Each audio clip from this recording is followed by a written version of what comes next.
Hello, everyone, and welcome to the Capes and Lunatics Podcast. As always, I am Phil, and joining me, my co-hosts, Lilith and Charlie. So, what are we going to discuss today, everyone?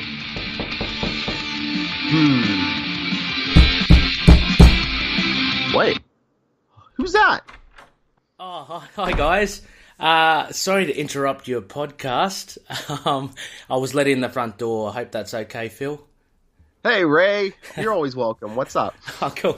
Well, it's a little important. I'm here as a herald of Khonshu.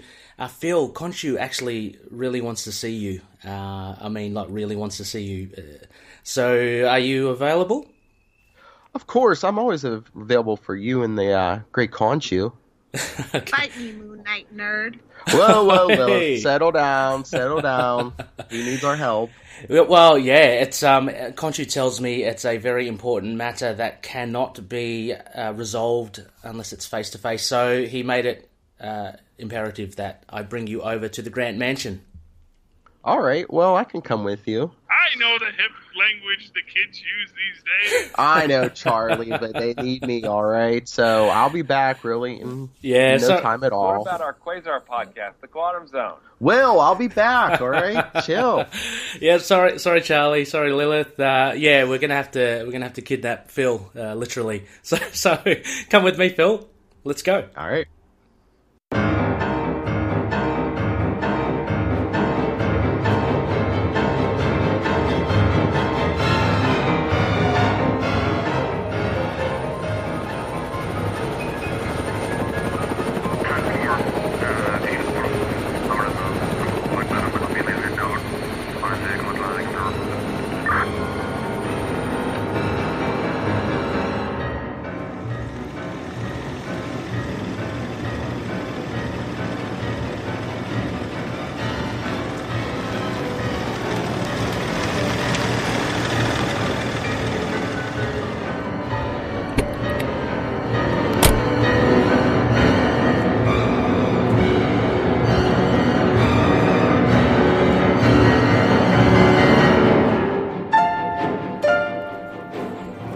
Yes, welcome back, Loony listeners. This is another Isla Ra episode, a special Isla Ra sessions for you, and we have a very special guest for tonight. We are, as you've heard, I've had to kind of take him from his podcast show and bring him over to Grant Mansion. We're sitting here, nice plush leather chairs. We have the fire roaring. A bit of JS bark in the background. I hope you're not too unsettled, but yes, our guest is none other than Phil. Fill me in, PERICH. How are you? Hey, I'm great. How are you? Yeah, good. It's so cool to have you on the show. Can't wait to get into your books, your Isla Ra books. But as many of you loonies may know, Phil is a co-host of a podcast, Capes and Lunatics. We'll get into that as well. But Phil, I hope your journey here was good. Are you up for a drink or anything? Yeah, sure. What do we got? Samuel's? Anything good on? Yeah, hang on. Let me just ring the bell. Okay, we'll wait for Samuels to come along. Look, Samuels can whip up anything. Like, seriously, between you and me as well. You know, just push his boundaries. He's he's here to serve. So yeah, let's make full use of it. While we wait for him, Phil, of course, welcome. And as we always say on this show as well, we want to kick off with basically getting to know you. I know that you're a big Moon Knight fan yourself, and the whole idea for the Isla Ra sessions was to kind of be a gateway to comics that you may or may not have heard of and may pique your interest, but B, also just to get to know more Moon Knight fans in general. So I'd like to kick off with our usual first question, Phil. How did you get into comics? It's been a long time. If I say the years, you'll know what an old man I am. But I grew up in the 80s, and I grew up watching the original Transformers cartoon, and I discovered the Marvel issues of Transformers, and that was like my first foray in the comics. Yeah. Did you collect the toys as well? Oh yeah. I had a ton of those Transformers toys. But yeah, like I said, like those Transformers comics and like the other lines they had, like G.I. Joe comics, those are all, I call those like the gateway drugs. You know, they get you in the comics, and then I started rolling into, you know, I knew Spider-Man from Saturday morning cartoons, so I'm like, hey, let me start picking up some Spider-Man and some Hulk, and I even dabbled in some DC, you know, Batman, Superman, and just snowballed from there. I guess because listeners, Looney listeners, you just in case you want to know, Phil and I, we are of the same vintage. Yes. But I reckon that time growing up, Phil, was really, really good. Like, we were very lucky. I mean, we're lucky now because, my gosh, you know, the films that we get, the TV shows that we get. But back in the day when you were a kid, I find it all kind of snowballed together. You're talking about G.I. Joe, Transformers. Look, you've got the toys, you've got the cartoons, you have the comics. And I guess that kind of all pushed each other towards, I guess, a fandom of sorts. Would you agree? Oh yeah. I think especially like those cartoons. I mean, I know people say they're like commercials for those toys and everything, but I mean, I guess they do have cartoons now these days as well. I mean, obviously, it's not like an old thing, but and maybe it was more special for us because we were living in it as kids. But no, yeah, I found them very, very effective, and yeah. Oh yeah. Yeah. Yeah, so Spider-Man, the Hulk. Did you watch the Hulk TV show as well? Did you catch? Oh yeah. Yeah, I remember when I was very young catching like the tail end. It might have been first run, but yeah, then years later they're like in repeats. Yeah, the Bill Bixby Hulk show. Oh yeah. Yeah. One of my favorite.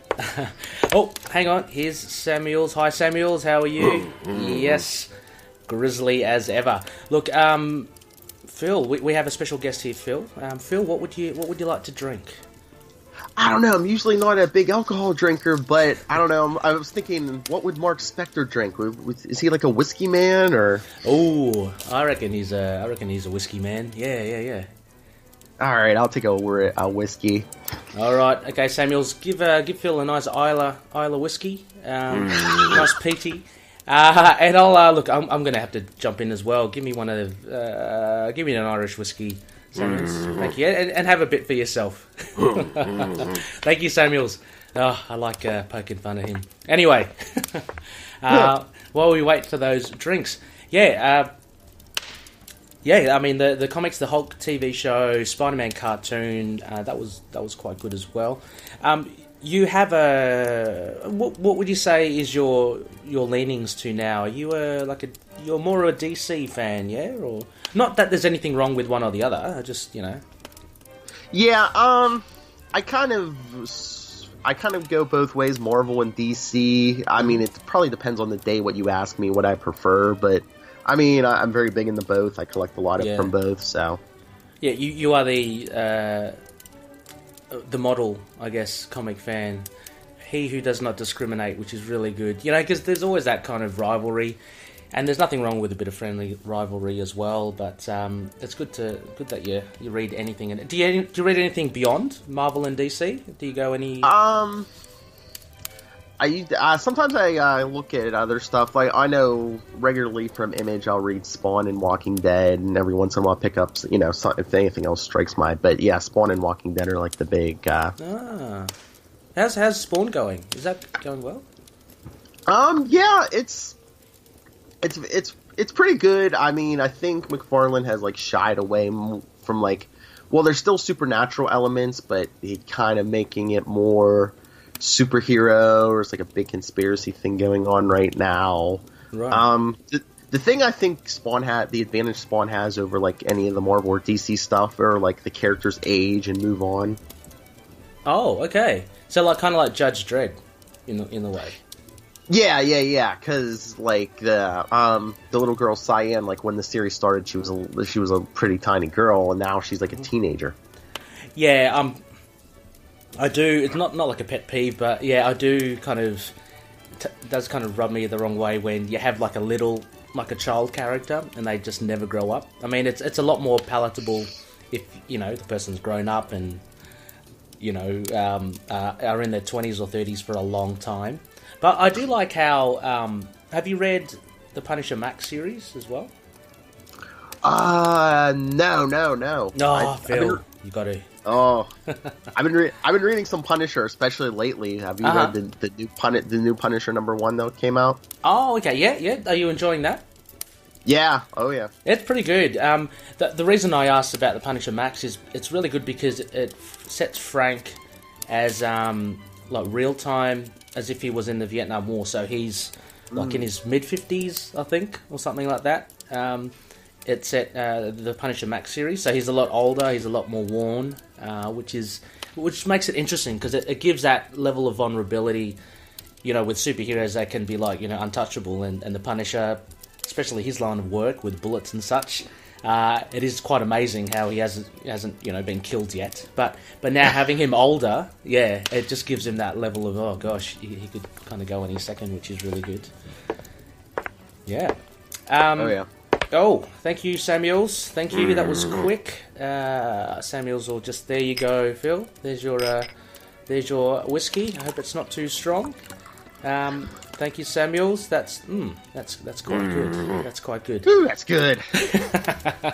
Excellent. You know, nothing but the best at Grant Mansion, must I say. Thank you, Samuels. Thank you.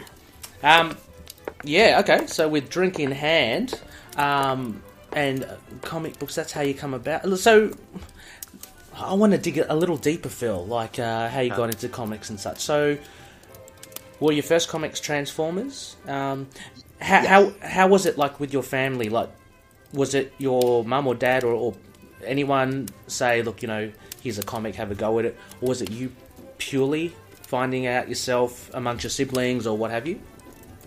Well, I'm an only child, so the sibling route was no go. No, I remember those very first Transformers. My mother took me to one of the local toy stores, and they would have like a 3-pack of comics. Oh. And I believe the first pack I got was like Transformers 7, 8, and 9. Okay. So I started reading those, and how old were you? What? I was probably. Well, I know I started collecting comics like hardcore at like 10, so I was probably like 8 or 9 maybe. Okay, it's a good age to get into it. Yeah, and I mean, my mother was always a big reader of like books, not comics, but so the you know, her attitude was like, well, at least he's reading something, and yeah. So she would always pick me up stuff or something. You know, if my dad was on his way home from work, he might pick me up something at the local corner store. You know, we used to have the spinner racks in all of our convenience stores or grocery stores. Yeah, that's really encouraging. I mean, that's really nice to hear as well. I mean, I know my mum was very encouraging as well. My dad actually absolutely hated me collecting comics. You know, thought it was a waste of money. Yeah, which I think maybe partially now is a kind of a response to it from my childhood. But yeah, no, he was totally against it. He said, stop collecting comics. It's really bad. My father couldn't say anything when he was a child. When he was a young kid, it was right around that time when like the Avengers and like Spider-Man and like everything was, you know, the very first issues of all those were coming out. Cool. I'm like, you got rid of those. Oh no, far out. That'd be awesome. But yeah. No, that's really cool to hear that they're very encouraging for it, because I was going to ask as well, like what the rest of your family thought of comics. Your mum's quite bookish, so that kind of makes sense. Yeah, right. Yeah, and your local comic book store. What we usually do as well on the Isla Ra, and we are big supporters of local comic book stores. So hashtag support your LCS. We like to give a shout out to you know, the people that from the grassroots up, you know, that are doing the hard yards, that are supplying these beautiful stories and artworks to us. So have you got a local comic book store near around, or do you order from somewhere? No, I have a local place. It's like right on my way home from work. It's Infinity Comics in Murraysville, Pennsylvania. Cool. It's a really small shop because like the owner is like the only employee. Oh, wow. That is small. Yeah, it's a really small shop. It's like back in the corner of this shopping center, and yeah, he's been there for a long time because I went in there as a teenager, and you know how old we are now. So. Yeah, and he's been there for a while. And he's in a shopping center. Like, I'm assuming there are cinemas in there as well. It's just like more retail. Like he's between like a pizza shop and it used to be a Radio Shack before they went out of business. Now it's like an eyeglass place. Yes. Oh, okay. Because I was about to say, like, with the movies and all that out, I can't imagine one man show trying to tackle like a plethora of customers. Because I can only imagine, if the Avengers Infinity War or something was on show and it's in a shopping mall, there'd be a lot of interest in comic book shops. I mean, I find there's a curiosity from non-comic book fans. My LCS has moved to a temporary location because their property where they've been for 16 years, they've been asked to move for development. So they've moved to actually more to the heart of the city. And it's really funny. I went there the other day just to finally collect my stuff and have a little chat with them. And you see all these suits, because it's in the CBD, right? You see all these suits kind of walk past, and they've got life-size Wonder Woman and Batman and Deadpool models on the front window. And, I don't know. I just like watching people who aren't typically into comics but know of it because of the movies and pop culture now. Just, kind of a little nosy inside. It's encouraging for the industry. Oh yeah. I don't know what the numbers on the actual books are, but that's another thing, I guess. Yeah. But I tend to be an ostrich in the sand there, so let's not talk about that. They're still going. Yes. Let alone the Moon Knight ones. But hang on, let us describe for us that Infinity Comics. As you go through, it's a small store. What do they sell? Do they sell trades, collectibles, figures, cards? Now he sells your regular monthly copies. He sells trades and graphic novels. He has when you first walk in, there's like not too big, but there's like a display case of like statues and nice. He's been setting up shelves for he's been selling a bunch of Funko Pops now. Oh yeah. Do you collect some Funko Pops, Phil? Yes, I have a few here. I got a red Daredevil, yellow Daredevil. Oh, awesome! Yeah, Daredevil's. Are you a big Daredevil fan? Oh well, actually, hang on. I probably know the answer to that, but yeah, are you a big Daredevil fan? Yeah, I kind of I usually I read cosmic stuff too, but I'm probably the biggest fan of the street level stuff, Spider-Man, Daredevil, and on the other side, Batman, Nightwing. Because, Loony listeners as well, obviously Capes and Lunatics are part of The Collective, which is a band of like-minded podcasts coming together. And they cover anything from all pop culture stuff to comic book characters. And Phil, you recently-ish have started incorporating the Quantum Zone in Capes and Lunatics, which is basically Quasar, right? Oh yeah. I've loved that character since I discovered him. What was that? 89. So yeah, I was 11 years old. Yeah. Yep, and Quasar was fortunate enough to have the caliber of Mark Grunwald writing. I mean, I'm take it you're a fan as well. I absolutely love his writing. Oh yeah, I love Mark Grunwald, and I'm so sad that he's gone. Yeah, if I could have picked one person to talk to on my podcast, it would have been Mark Grunwald. Yeah. And let's talk about the. Actually, it's a good segue. Let's talk about podcasting. So, you are a prolific podcaster. Capes and Lunatics are great. We'll put the information in the show notes as well. As I mentioned before, Capes and Lunatics are part of The Collective. So, on Twitter, it's hashtag The Collective Net, I think it is these days. You can just look at that and you can find some stuff on Capes and Lunatics. There are offshoots of Capes and Lunatics as well, isn't there, Phil? Sidekicks. I know that's. Yeah, that's our other one, our Capes and Lunatics Sidekicks. A lot of that is like the Quantum Zone where we review Quasar, and we have Wade's World where we do like Deadpool stuff. But yeah, the Sidekicks is more like we review older stuff, and then Capes and Lunatics proper is the we usually talk about newer stuff, comics, TV, movies. Yeah. And so how did you get into podcasting? Like, what was the driver for it? It's kind of funny because like I have a job. I've been there for a while now where I'm fortunate enough where I can listen to podcasts like such as this one at work. So I was listening to other stuff. What was this? Like 2014 and 2014, and I was listening to basically music and stuff. And I was like, you know what? Let me check into. I knew nothing about podcasts. I'm like, I've heard of these podcasts. Let me go check. So I went. I discovered one about the TV show Arrow. Which I was watching, and I followed them on Twitter, and I discovered the host, Lilith Hellfire, was looking for a co-host, and so, or at least someone to guest for one episode, so I wrote to her, and she put me on a podcast for the first time, which I knew nothing about, and wow. Just after a few years, after that, I got hooked up with the Southgate Media Group, and I started some podcasting. And then oh wow! And how do you know? So that's amazing. It's the first time I've heard of it as well. But I didn't realize that you found podcasting through Lilith. That's pretty cool. Yes, that's what I said. And she's like my Obi-Wan Kenobi. She taught me everything I know.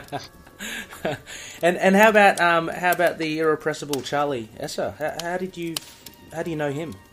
Well, we were. I was doing some stuff for Rob, who runs our network. He was doing the Nuff Said podcast, which is like everything Marvel, and I guess Charlie had been writing to him, and he started doing a blog, and then Rob said, "Oh, this blog is good." He says, "Why don't you do a show?" And he named it after the blog, Super Connectivity, and then he said he was looking for someone to co-host with Charlie, and after, like, I don't know, an episode or two of him doing it himself, he says, Phil, he's like, why don't Phil and Charlie do this together? So, nice. We've been doing it ever since. We just passed 200 episodes a little bit ago for Super Connectivity. Yeah, that's a massive milestone, and I would urge loonies to check it out as well. There's really nice repartee between the hosts as well. I do. I've heard. Truth be told, I hear more of you and Charlie, a little less of Lilith. She's on because you cover stuff like Angel as well, yeah. The TV show. Yeah, on our Capes and Lunatics sidekicks, we've been kind of mixing it up because her and I have been reviewing Angel this summer. After we finish the first season, I think we're going to go back because we were doing a show, Newcastle Crew, about John Constantine, which we'll probably get back to once Legends of Tomorrow starts. Oh, that'd be pretty cool. Yeah, John Constantine. That's quite good. Yeah. Oh, okay. And Southgate, is that the network? Sorry? Southgate Media Group. Yes. Okay, right. And they do a whole swag of podcasts as well. Oh yeah, you could find just about anything. Yeah, right. Any topic, really. Yeah. Because look, and I mean this totally genuinely as well, Phil. Just having listened to yourself and your radio voice, I would have thought that you had. I thought that you probably did radio before. So no. I mean, it's just quite interesting how podcasting. You can get into it and stuff. That's and also as well, you mentioned Charlie doing the blogs. Truth be told, actually, I think that's how we stumbled onto you guys as well. There was a blog about Moon Knight. Yes, I wrote a Moon Knight blog. Yeah, for Capes and Lunatics blog. Yes. Yeah, and that obviously Connor and I, we trawl the interwebs for anything Moon Knight, and we came across that, and it was a really good article. So yeah, that's when I think around the time we got in touch with you, and then things kind of snowball from there. And look, we've got the collective now, so that's pretty cool. Oh yeah. And also, look, oh man, I am on fire with segues at the moment. Speaking of Moon Knight, Phil, and writing that Moon Knight article, I do know that you are a big Moon Knight fan as well. Take us and the listeners back as well. How did you get into Moon Knight as well? I mean, like, That wasn't as long. Like, I had read Moon Knight in other places, like West Coast Avengers, and like I know you guys have been talking a lot lately about the Round Robin crossover and Amazing Spider-Man, but I really didn't get into Moon Knight's book until the Charlie Houston run. Oh, right. Okay. Well, but once I found it, I was on fire. I'm like, how have I not been reading this character? So I went back. I got most of the Mark Spector issues. I think I'm missing 2 maybe. I even went back further. I got the first volume of the Essential Moon Knight, where they do the black and white reprints. Yeah. I love those. They're good. They're so light as well. Like the size of them. Yeah, the paper stock makes it just so light. That's where I read those. That's where I read those Hulk magazines the first time. Ah, lovely. And what do you think? Like being introduced through the Charlie Houston run in 2006. How have you found the older runs, like the 90s Mark Spector? I mean, you are a kid of the 90s like myself, so I'm sure you have an affinity with the 90s anyway. You can kind of understand where the 90s stories are coming from. But how did you find the older runs as well? Did that surprise you how different Moon Knight was, like throughout the ages? Yeah, well, some of those earlier runs, especially like the first year or so of Mark Spector, you could tell. I know both you guys have been talking about there's some kind of editorial thing that Mark Spector wasn't supposed to have the multiple personalities back then. Yeah. And like you could tell like they were trying to go for a Marvel Batman feel maybe. Yeah, oh absolutely. Absolutely. Yeah. Cuz even like earlier before that Monch had like worked on Batman, so it's like okay. Yes. Okay. Yeah, no, for sure. 2 things. As we'd mentioned, Mark Spector in the 90s, it was an editorial decision confirmed by Chuck Dixon, who wrote the first few issues of Mark Spector Moon Knight. He confirmed that, they were told to just forget the identities and just concentrate on the Batman-esque. I guess that was around the time of... There was a lot of success. Obviously, Batman's always popular, but the success of maybe the Tim Burton films and all that, maybe it's a little bit riding the coattails, so to speak. But yeah, Munch did definitely kind of have a dabble in that as well. Look, he wrote tons of Batman himself. And interestingly enough as well, you have Ralph Macchio, the editor, and I always find this interesting how the identities of Moon Knight kind of evolved throughout the ages. Like at the beginning, he actually was just like a normal guy. If anything, he was just like a really good actor because he consciously put on these personas, to obviously tease out information wherever he could. So that's how Ralph Macchio. He said there's a really good interview. I'm going to give a name drop here of Epic Marvel Podcast. It's hosted by Curtis Findlay, and they cover all the Epic collections being released by Marvel at the moment. And anyway, he interviews Ralph Macchio, and they have a really good conversation. So I might drop that one in the show notes as well. Check it out, Loonies. But it's interesting to see how Moon Knight evolved from the old days into where he is now. But yeah, Charlie Houston, fantastic run first there, and I guess that you followed all the volumes ever since then. Oh yes, Ever since that first issue of the Houston run, yes, I've picked up every single month it's been out. Yeah, look, I'm gonna shake the tree a little here. What did you think of Bendis's run? Bendis, usually, I have a theory that usually Bendis's street level stuff is good, like his Jessica Jones, his Miles Morales, Daredevil. Daredevil, oh there it is, Daredevil was great. But, and usually when the power level goes up, like X-Men or Avengers, it kind of gets shaky sometimes, but I don't know. I mean, it was kind of a novelty, when the personalities became Spider-Man, Wolverine, and Captain America, but it just seemed like out of nowhere. Yeah. It absolutely seemed like a novelty to me as well. It was a nice little gimmick. I don't know. I'll have to go reread them again. A lot of people really hate it, or a lot of people say, look, it's my favourite run. I'll have to reread it again. They released recently a hardcover of the complete collection of them, I believe. I have the two... before that, they released 2 hardcovers of, I think, the first 6 and then the last 6 issues. So yeah, I have to reread it again. Maleev is a great artist as well. I mean, I love Echo is. I mean, being a Daredevil fan, I'm not sure if you. I'd love Echo. I think she's a great character. Oh yeah. She's back from the dead as well. Apparently, I don't know how that happened, but yeah, anyway. Anyway, I think Phil, all this talk about comic books has kind of got me hankering to get cracking into your Isla Ra books. So Loonies, as usual, we have a special guest, Phil. He has chosen, it's a huge task, I guess. He has had to choose from all the comics he's ever read in the whole wide world.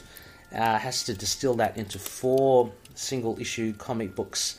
So if he was stranded on a desert island, aka the Isla Ra, what would the 4 books be? So we'll first go through quickly, I guess, what I call, the honourable mentions, his 3rd and 4th chosen books.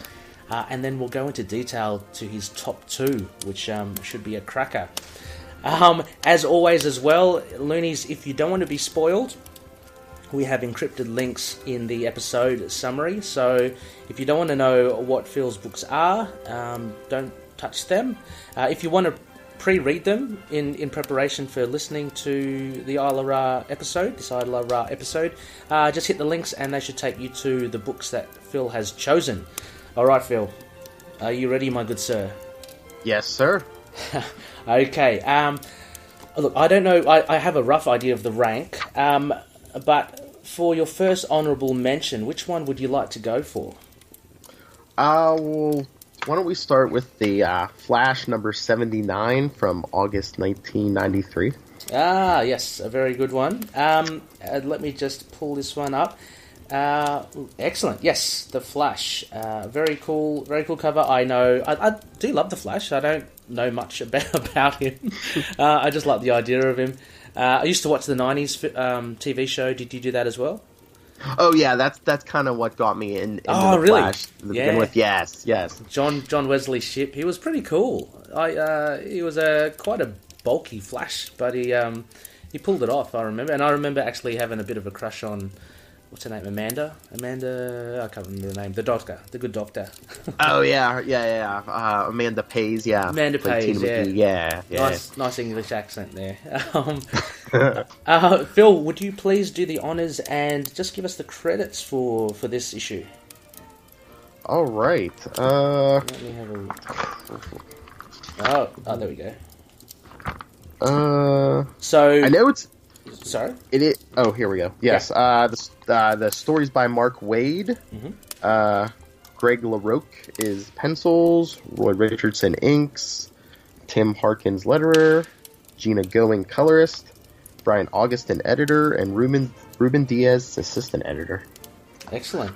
Yeah, this is Mark Waid, a big name for those who collect comics nowadays and who have been collecting comics for a while. He's a big name. Apparently, he's done wonders for the Flash, from what I've heard. Oh yes, yeah. He's like the name that pops up whenever I think of the Flash. Ah. And I had an opportunity to speak to him on my podcast. Super nice guy. Oh wow, yeah. Oh, actually, I listened to that. Yeah, that was good. Mm-hmm. Really, really nice guy. Really knowledgeable in comics, and he's been a big influence on Flash. Have you watched the TV show? No, I was going to ask you as well if you watch it. I got up to. Yes. Yeah, you do. Yep. Yes. Are you up to date? Oh yes. Oh, yes. Okay, cool. I got up to, I think, towards the end of season 1 or maybe the beginning of season 2. It's good. I mean, I might return to it. I think that's actually. Can I just segue a little here, Phil? You Sure. mentioned before as well Green Arrow, which is, I know one of our other loonies, Josh Geronimo Johnson, who's been on the show as well. He loves the Arrow show. It seems to be getting a lot of. Do you collect the Arrow books as well? Yes. Okay. Yes. Okay. I might have to get onto that Arrow TV show. I've heard really, really good things about it. I've never... and I just want to kind of go back a little. I know last episode I may have said, that Netflix is better than CW shows, and that is coming from someone, i.e. me, that has very little exposure to CW, so I have no grounds to say that. So I do apologise for anyone out there. The shows are great, I'm sure. But sorry, I just have to. I like both. I like the Netflix shows and those CW shows, but the CW shows kind of are at a disadvantage because all the Marvel Netflix stuff is like not rated. They can they can basically do what they want. The CW shows are on network TV, so they're kind of hindered in that way. Yeah, for sure. You can't have a guy crush a guy's head in a car door. No. That was the first eye opener for me for Netflix, I must say. But the Flash is good. I'm going to have to get back into Flash. I do love it. But let's get into this one, hey? So what we have here, Phil, and I might have to obviously lean heavily on you for this, not knowing much. We have the Reverse Flash. Yes. Mm-hmm. And oh, good. Yeah, no, just in a nutshell, kind of what kind of goes through in this issue, just for the listeners. Well, this one, just like all my other picks, are basically like a wrap-up of like their arcs. Mm-hmm. So, basically, this one is Wally West, who's the Flash at the time. Barry Allen was quote-unquote dead. Mm-hmm. And he's finally face-to-face with the Reverse Flash because, what was it, like 6 months before this, Barry Allen had seemed to return from the dead, alive with, like, memory loss and stuff, and... Mm-hmm. But then he started going crazy, and, this was like... Wally worshipped Barry Allen more than he, worshipped his own father and stuff, mm-hmm. and it basically crushed him until he found this clue that Barry Allen wasn't Barry Allen, and it turned out to be the time-traveling Eobard on the Reverse Flash. Yeah, is this the Reverse Flash the same one from the TV show as well? Yes. Okay. Yes. Okay, cool. No, I love it. I think this was a really cool issue. I love anything of that classic thing where the hero goes up against their absolute counter opposite, and you get none better than the Reverse Flash here. I wish he had a better name though. So his name is Reverse Flash. Yeah, when they created him, it was probably the 50s. It was either 50s or early 60s, mm-hmm. and they called him Professor Zoom, the Reverse Flash. But I know. Pop culture these days, it's Reverse Flash. Shouldn't he be slow then? But no, it's just basically just the Flash is good. I am evil. Yeah. And I love it. It's very obviously. It's literally the opposite. So he's yellow with the red trims, as opposed to the Flash. I do like the this modern Flash's outfit. It's a distinct difference. It's almost kind of glossy because there's a lot of it's very shiny. There's a lot of black to it. Yeah. At this point in Wally West run, he I think was it Star Labs made him this suit because he just wore the regular suit that Barry Allen had worn before, and it was always getting torn and messed up. And this was supposed to be more durable and stuff. Yes. Okay. Yeah. Awesome. And the other big point from here that I pulled out, and again I've only heard of it, is it the cosmic treadmill? I think that's hilarious. Is that?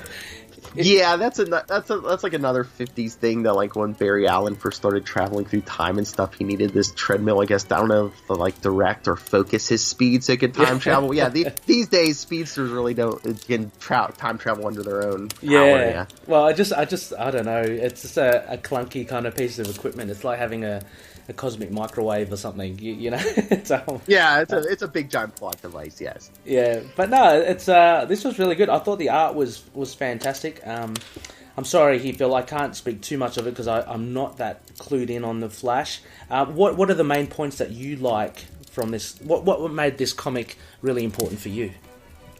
It was a big thing, I think, that previous issues of this series up to this point, in even writers before Mark Waid, mm-hmm. would have Wally acting a lot of times early on like a jerk, or his powers would come and go. Mm-hmm. When Wally first got his own Flash series, after Crisis on Infinite Earths, he couldn't run basically. The speed of sound was his top speed. Mm-hmm. So he was topping out at 700 or 800 miles an hour, but so his powers would wax and wane, and he would be this jerk. And it kind of comes to a head in this issue where it's like I realize now it was all like a mental thing, and I missed Barry and I was afraid of replacing him, but like he even says here, I'm more afraid of like Reverse Flash selling his legacy and stuff than right. It's because power sets are really different now these days as well. I'm just trying to look through here. Doesn't Reverse Flash or does the Flash vibrate their molecules as well? Which is it becomes almost intangible. Here we go. There he is. He gets stuck in the Green Lantern's solid matter, and he says nothing holds a man who can vibrate through solid matter. I know Quicksilver does something similar in the Marvel universe, but you have these very sophisticated powers now, which I think is really good. So the speed of sound is nothing these days, isn't it? Oh yeah, no. I mean, all the Flashes are can move at light speed now. And that's always really been a trick of the Flashes, where they can vibrate through walls or solid matter. Yeah, that's pretty cool. I think I actually saw that. I saw a bit of that in the show as well. They do that. Oh yeah, don't they? Yeah. That's a pretty cool trick because he's pretty much kind of like Vision, isn't he now? Well, just being intangible. He's kind of like Kitty Pryde.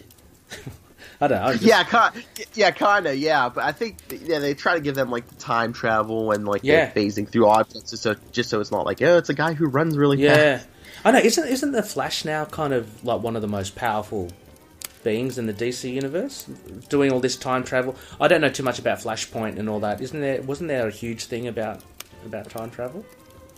The whole Flashpoint thing was Barry Allen going back in time and trying to save his mother from being killed. It was a whole, again, with the Reverse Flash, who went back and killed Barry's mother and tried to, I don't know, just keep this war going and stuff. Because, in the 80s, before Barry Allen died, both his parents were alive and, well and happy, and then, 2009, Jeff Johns wrote this. Yeah, he wrote Flash Rebirth, and they showed how Reverse Flash went back in time and killed Barry's mother and framed his father for it, and all this. And they even did that on the TV show also. Oh, okay.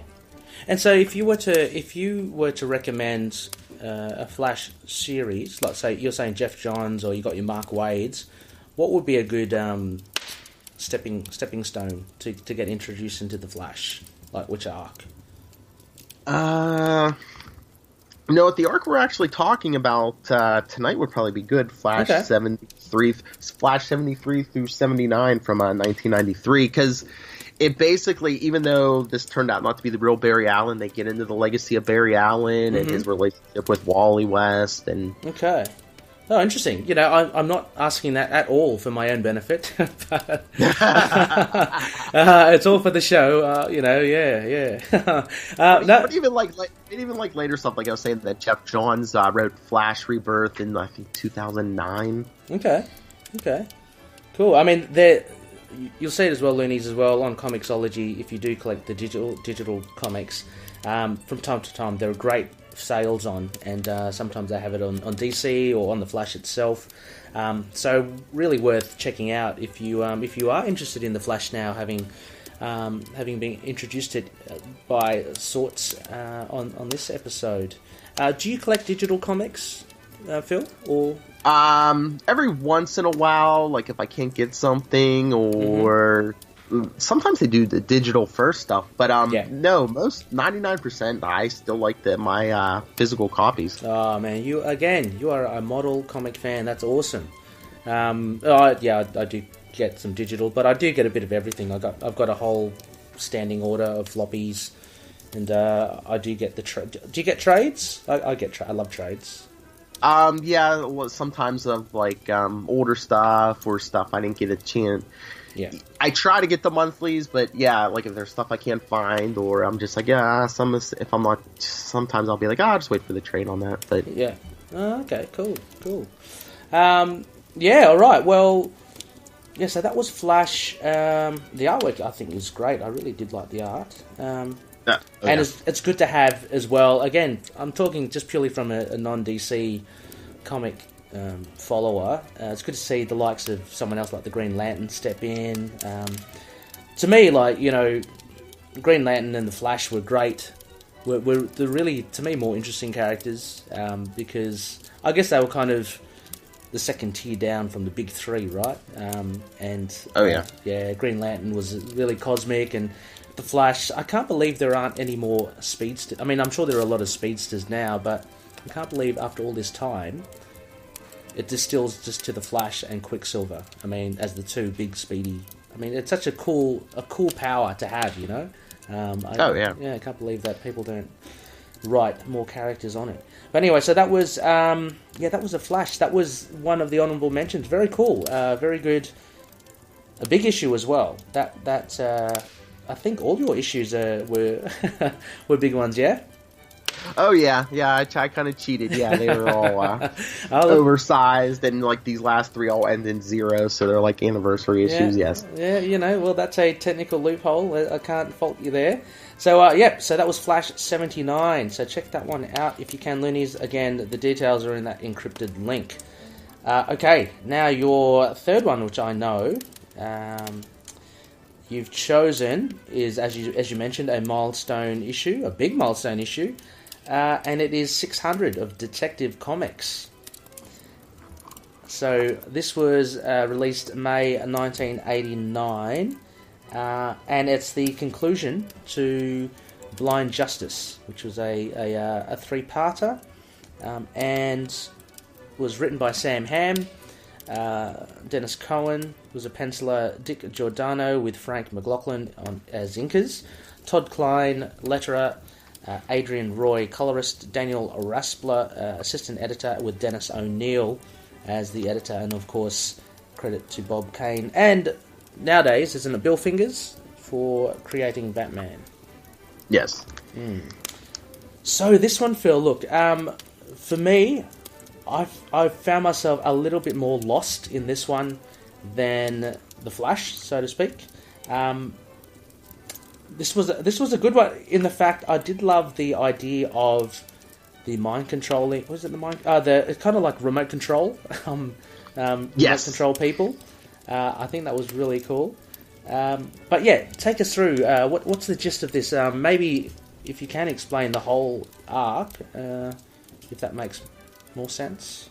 Sure. Like you were saying, this was a 3-issue arc in Detective Comics. It was written by Sam Hamm because he worked on the he was like a screenwriter on those Burton Batman movies. Okay. So that was like a big deal for them to get him at this point. So yeah, he wrote this three issue self-contained anniversary story for Detective Comics where there's like this corruption in Wayne Enterprises where this group is like basically engineer. I don't want to say they're not making killers, but they, like you said, people are able to transfer their minds into like the bodies of these like almost look like steroid outed killers. Yeah. and it's really interesting because of course Bruce Wayne and Batman investigate, and these corrupt guys are like, wait, we don't need Wayne in here. They don't know Bruce Wayne's Batman. So first they try to get the government to go after Bruce Wayne by saying,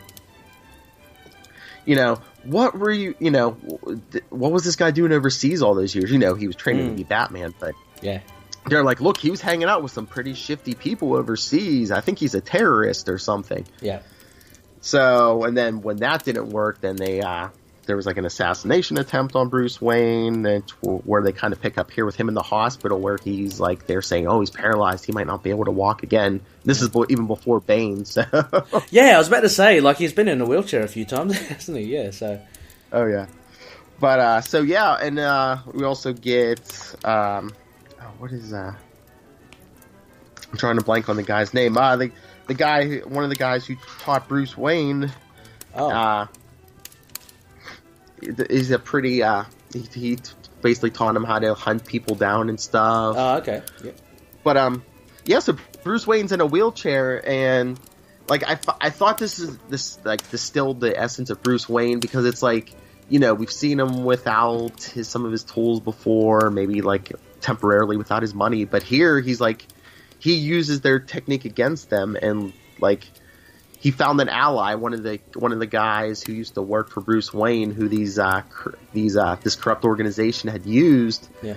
And he's working with them, and this young guy Roy says, "Well, you need, he's like, I can help you." And Bruce Wayne's like, "You don't know the first thing about being a detective. You don't know how to fight." He's like, "Why would if I had the right pilot?" So basically, Bruce Wayne uses this guy, to get out there as Batman. And I there's like funny scenes in here, like, remember the first night he goes out, he's like, "Boy, this guy thinks he's in shape." He's like, "I can barely take down the first two guys. I can barely take down the street punks in this guy's body." Yeah, no, very well written, because they're sorts of things that you don't think about, but are realities, so to speak, if you do take over someone's body. Oh yeah, He's like, "Well, because I think, what did the guy say? Oh yeah, I was like a track star in high school." He's like, "Oh, this guy thinks he's in shape." Yeah. Also, just because I'm flicking through here as well, and because there's so much actually happening in this bumper issue, and so a lot of it, I guess, you really do have to know the lead up to it. Like, what really got me, or kind of scared me, was this little unassuming short man with a top hat. And he can basically tell people. He's kind of like Kilgrave, the Purple Man. He can kind of tell people what to do. Oh yeah, I believe that was the scientist who invented this whole thing, and so of course the organization's like, "Oh well, we don't need any loose ends," Yeah. And so he basically uses the device instead of he does transfer bodies here, but he's able to tell people what to do, like they showed, he made the one guy unable to lie, he made another guy, he's like, "You're paralyzed, you can't even move," and so mean. He says, "You're limp as a noodle, and you'll stay that way for the rest of your life." Poor fella. I mean, does this guy go on to become a regular villain for Batman, or? No, like I said, pretty much the characters in this arc, we never really see them again. Oh, okay. Because, like I said, Sam Hamm wrote this 3-issue self-contained story. Yeah, basically. You mean so literally really self-contained, nothing to do? Oh, yeah. Oh, okay. I thought you meant as in just it just references itself and it doesn't. Okay. Yeah, no, we really don't see any of these villains or anything again. Okay. Yeah, so it's quite involved. It's got chapters within this issue as well, so that kind of breaks it up, which is good. But yeah, we're looking at quite a big issue here. So the guy, Batman's basically remote controlling this other dude, and I'm just flicking through how it resolves towards the end. Is it that guy, the guy with the chopper mustache? Is he the what was he? Was he the mentor of Batman before? No. Oh, are you talking about Ducard? Oh yeah, that's a guy. Yeah, yeah. Yeah. Like I said, he was one of the guys who trained Batman. Yeah. He's one of the shady types that he trained with. Yeah. Right. Yeah, I mean, sorry again. So my knowledge of Batman is very limited, as you can tell. So yeah. No, this was a good one. And why did you? What made this issue special for you? Is it because of Sam Hamm or?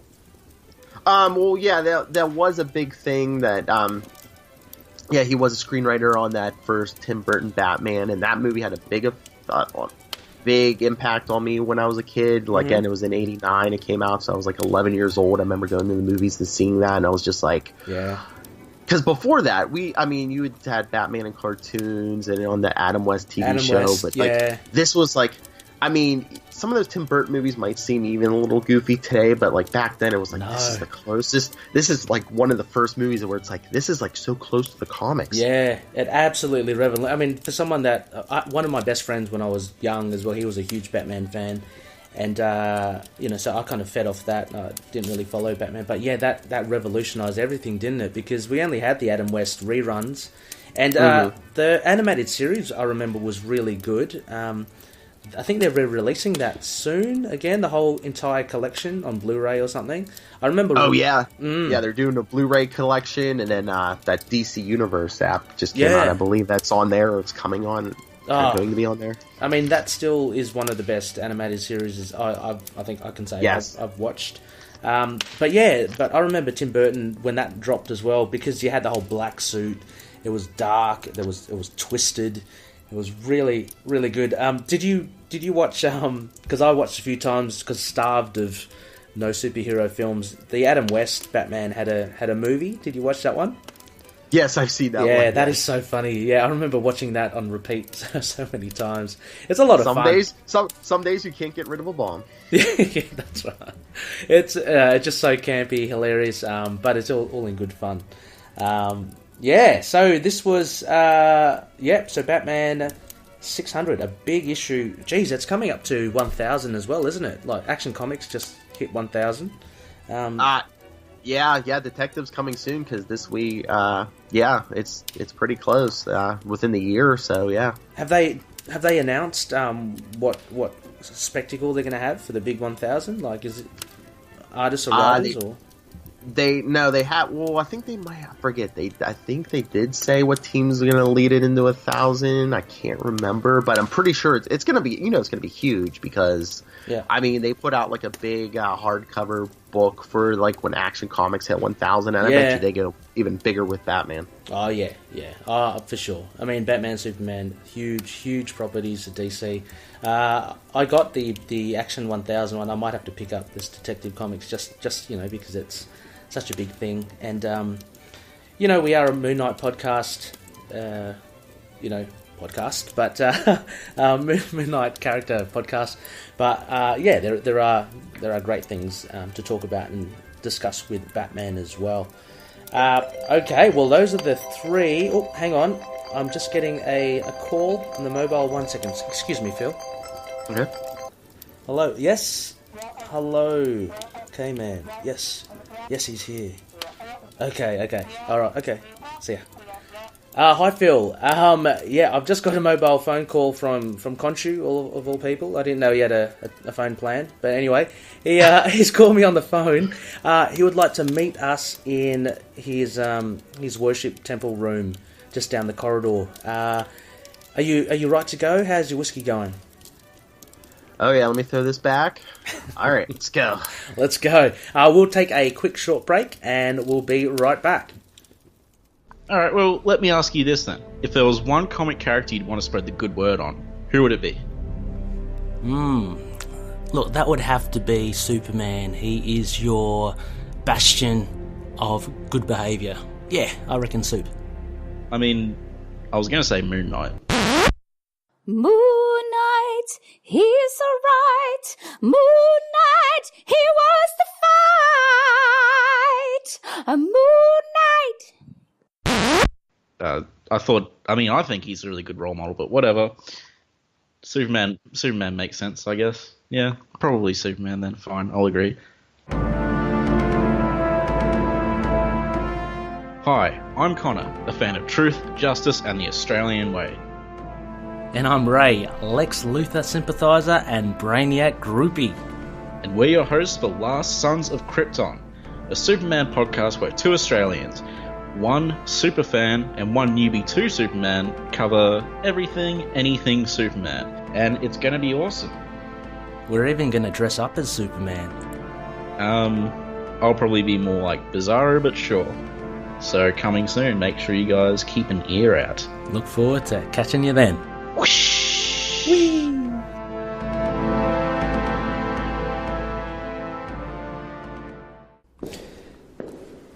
Yes, Phil. We are just down the corridor here, just walking down through the door. Yep, and as you can tell, big. How do you like Khonshu's little trophy room here? Big and dark, and it's smelly. There's Khonshu's statue there. Okay, all right. I think we're just gonna wait here for the K-Man to arrive. Right, so Phil, we have your last two coming up. They are bumper. I can't wait to get into these. So I think, why don't we might ask Khonshu to whisk us away somewhere to discuss these last two. What do you reckon? Where should we go? Ooh, I don't know. The sky is the limit. Have a little think. Hang on. Have a little think while Khonshu comes around here.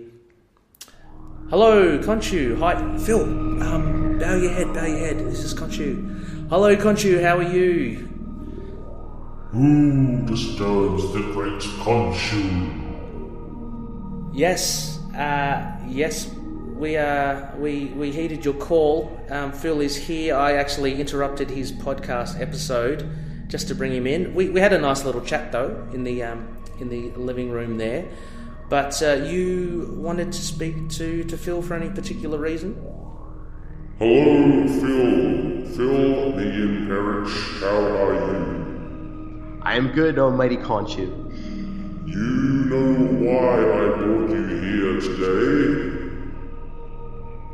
I believe so. You have a lot to answer for. A couple of days ago, you, me, and Eon, we went out for a couple of drinks, and I believe you owe me $1.49.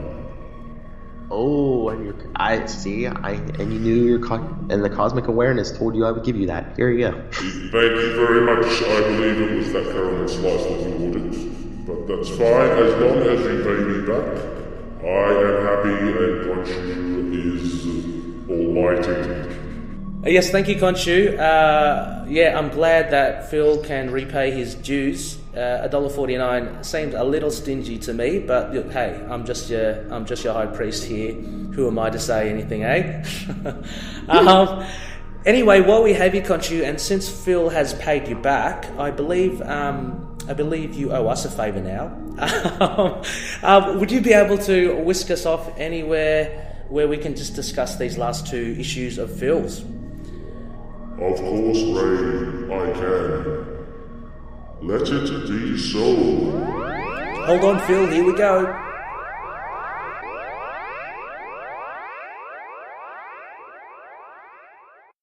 Hi, this is Dave. And I'm Stu, and we're from the Signal of Doom. We're proud members of the Collective, and you're listening to Into the Night, a Moon Knight podcast.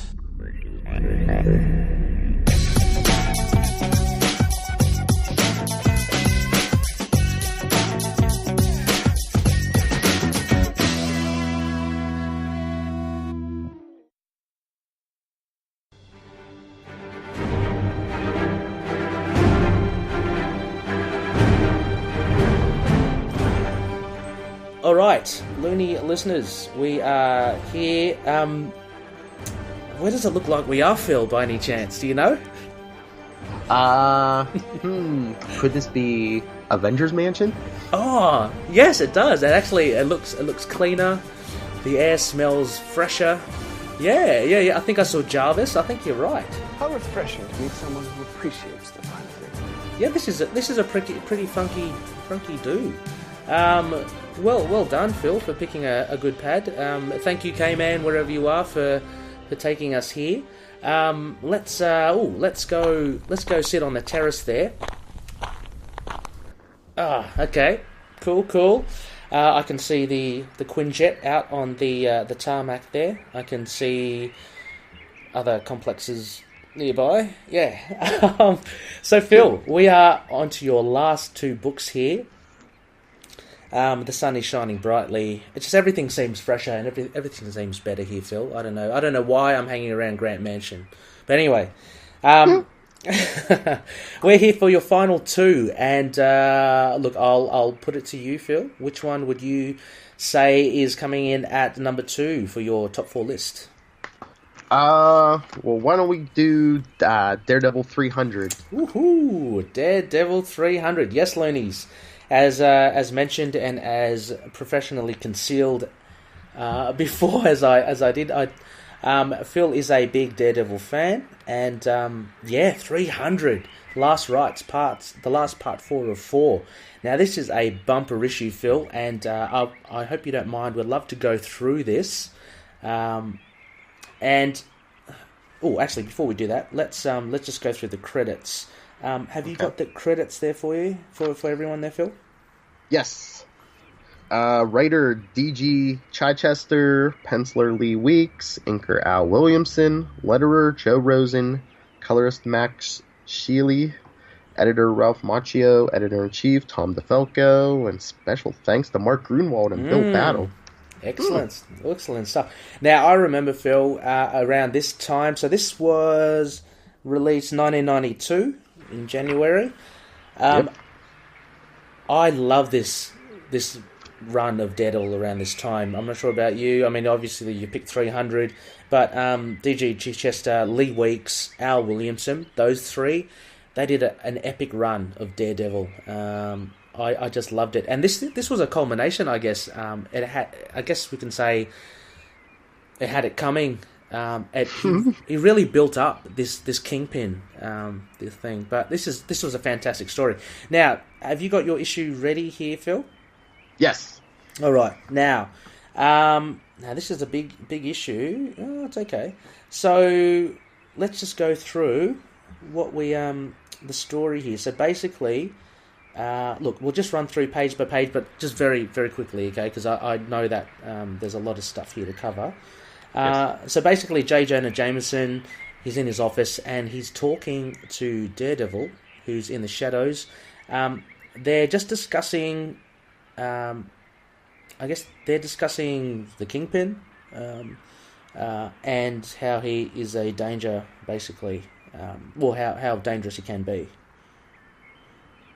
Oh yeah, basically the Kingpin's been getting bigger and bolder, and he's starting to branch out more and more. He's even caught the attention of Hydra. Yes, that's a big thing. Yeah. And so basically Daredevil's like, start putting this stuff in the paper, Jameson. And Jameson's like, okay. He's like, you're going to put Wilson Fisk on the front page. He's like, no.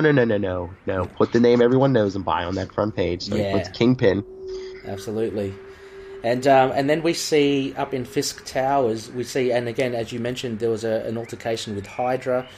We see Fisk's office under a bit of repairs because it had been damaged from the gunship, and so he's there with it's not Wesley, but it's another dude who is looking at his accounts. Basically, things are going south. The Kingpin, he's not. Maltese is the guy. Sorry, he's not happy with how things are panning out. Yeah, because basically Hydra wanted to go in the business with Kingpin, and he was just like, "Oh, I don't need your little organization." So between Hydra and Daredevil, which just like 2 issues back, Nick Fury was like actually giving Daredevil some help and stuff. So yeah, Kingpin's fighting a war on a bunch of fronts.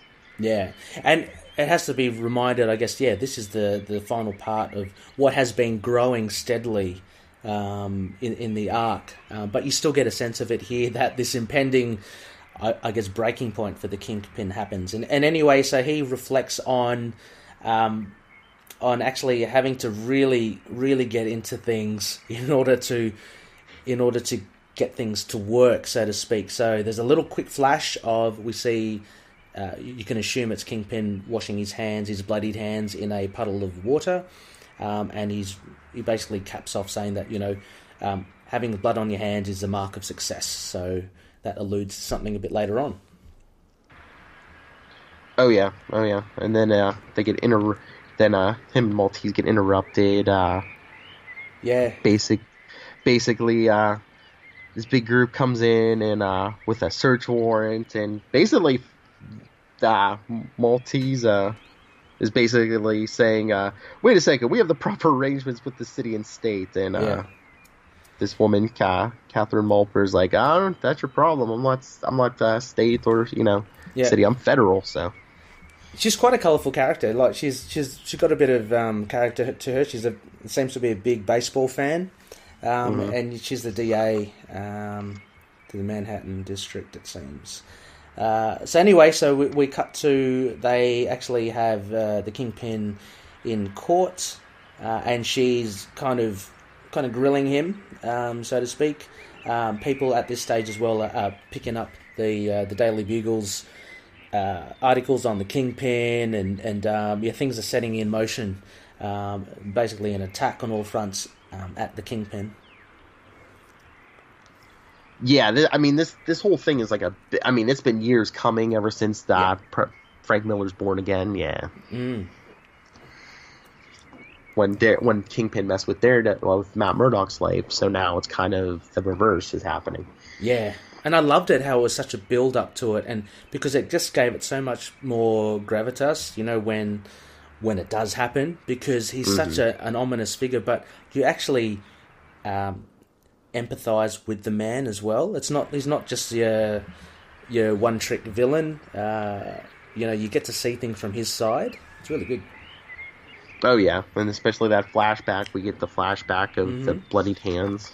Yeah, the bloodied hands, and he actually does even more than that as well, doesn't he? He, as a little kid, he strikes the this gasoline which the guy has, and he kind of immolates the guy, and that ends up... Yeah, it's terrible, because it ends up... And my gosh, there's some things here it says... Let me read it. So basically, the floor of the warehouse explodes in fire, and the fire brigade come, and they say...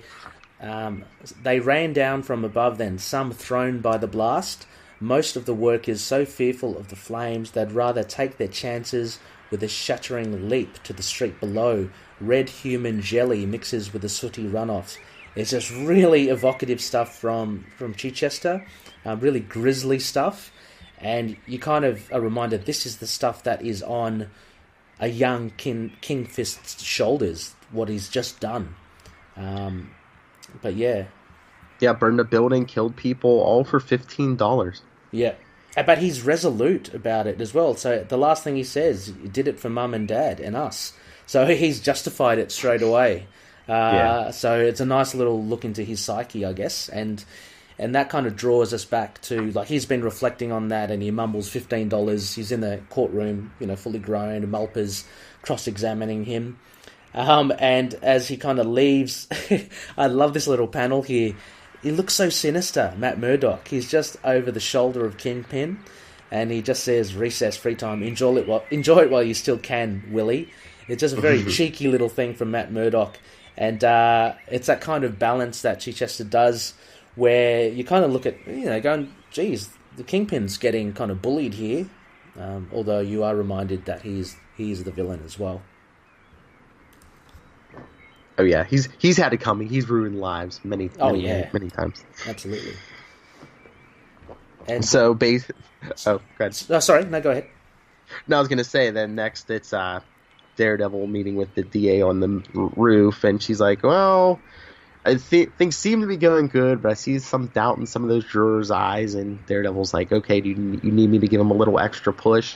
Yeah, exactly. And she's tossing up a baseball, very distinct Malpa. So also as well then, so we're cut straight back to Kingpin talking with Maltese, his offsider, and we're brought back to this past event which happened, which will inform what later happens. And it's basically the death of what is it? It's a cousin.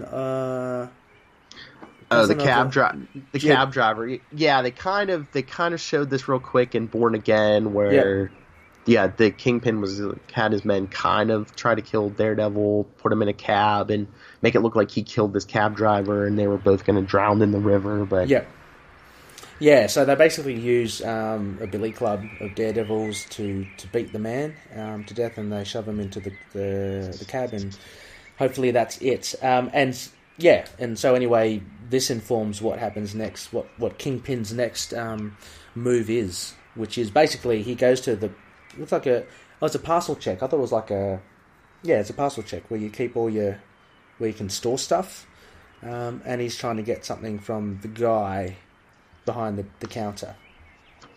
Yeah, which seemed kind of weird to me. I thought Kingpin would have this locked up somewhere where, in his own building or something, but...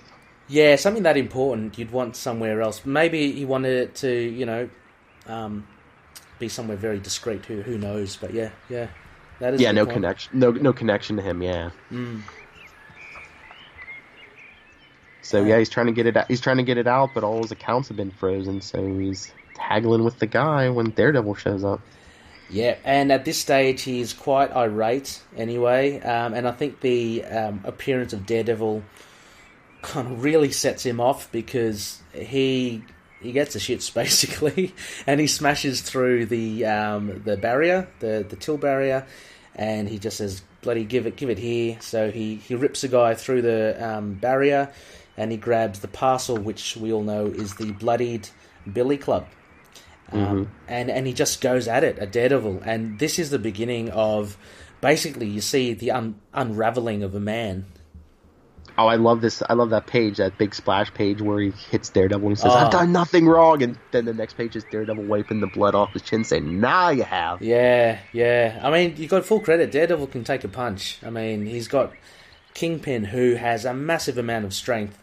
I guess he just rolled with it with his training. But Kingpin just takes, and we've got to remember as well, Kingpin, as being as big as he is, he's quite a fast dude. He's fast and he's strong. So he just flies straight up those escalators, and it's basically a big chase between Daredevil and Kingpin. It just shows the desperation of Kingpin. Yeah. But I just love like this next page where they're where they're racing through the Port Authority bus station, where like Chichester did this a lot with his issues, where like he really got into the Matt Murdock's senses. Yes. He colorfully describes here what the bus station smells like. Yeah. With urine and feces. Yeah. Oh, he's so brilliant at that as well. Like it's some of those things that you just take for granted, isn't it? But like Chichester does. He does drop these little things about Daredevil's senses, which make Daredevil so different from anyone else. And yeah, exactly right. You're saying like feces and excrement, and he's got to handle all this because he's got hyper acute senses. But yeah, he's just giving chase. He manages to track the Kingpin, in the shadows somewhere. And actually, the Kingpin's hiding in a bus. Yes, on the back of a bus, yes.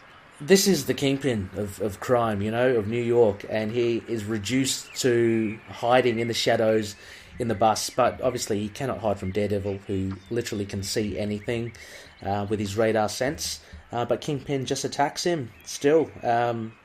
Daredevil baits him as well. He does mention Vanessa, which is it's pretty cheeky and pretty cruel, but yeah, the Kingpin gets even madder still, and he whams Daredevil up against a windscreen, and he takes him for a ride, basically. Yeah, moves the bus starts moving, they're on the second floor of a parking garage, because again, the description, Matt Murdock, right before he goes flying out the front of the bus, is like, wait, radar sense picking up just empty space behind me. Yeah. And he goes flying.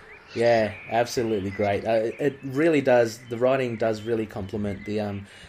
Lee Weeks is fantastic. I think he's doing Batman now, isn't he? Yes. Yeah, okay, yeah, because he's been around for a while, but his Daredevil was, for me, quite memorable.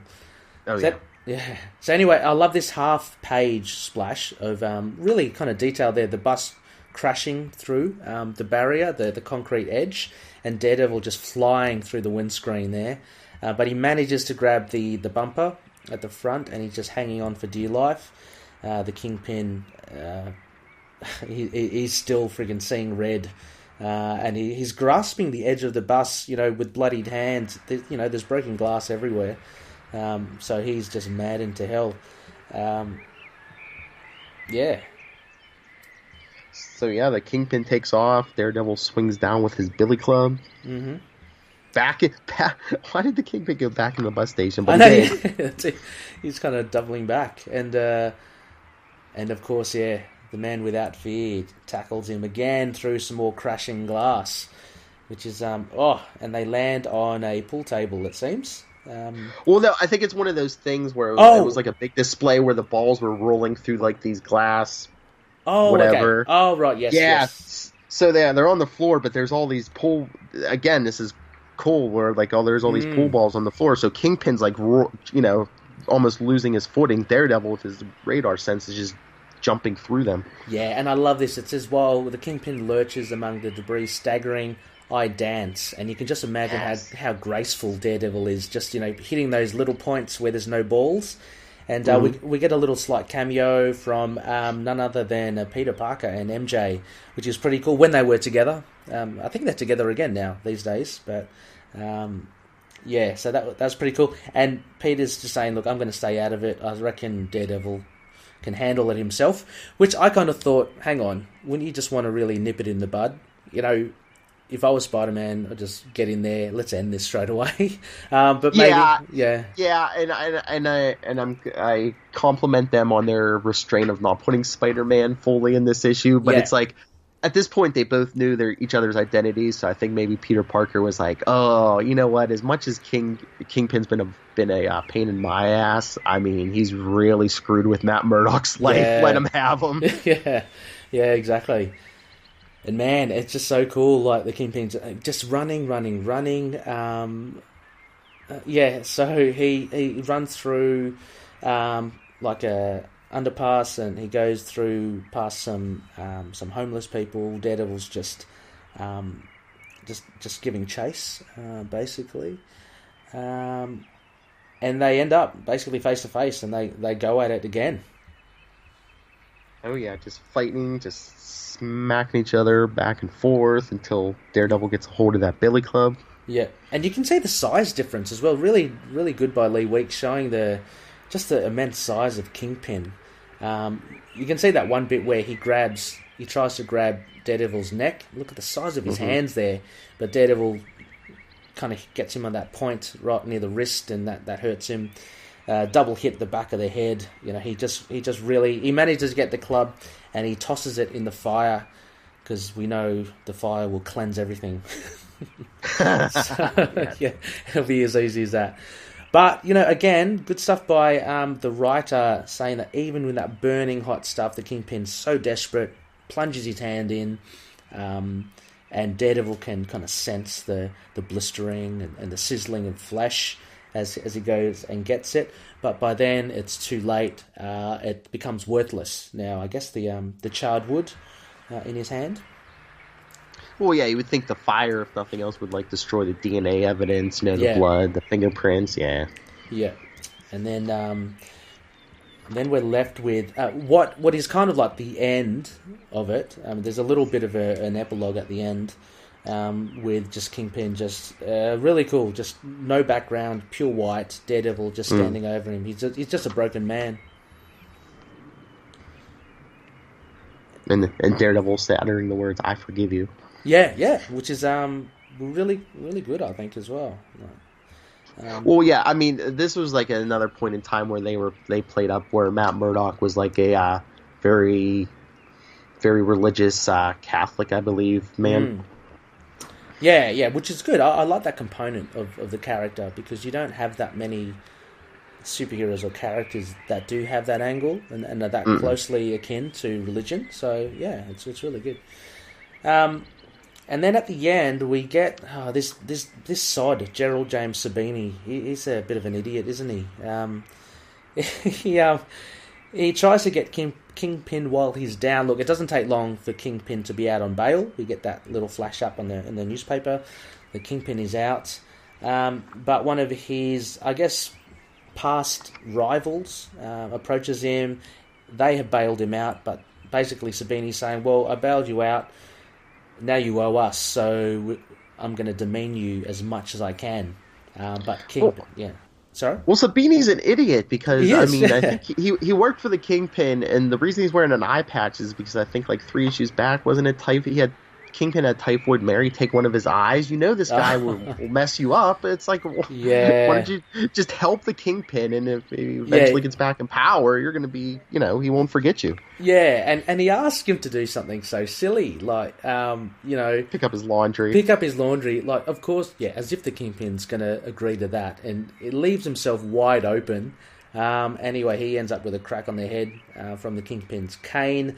Not only that, he gets intimately introduced to the cane, Electra-like, and that's pretty much the end of him. And I loved how this little tide, as you mentioned before, Phil, we have the Kingpin uttering "Born Again," which is a nice tie-up to the greater arc of Daredevil.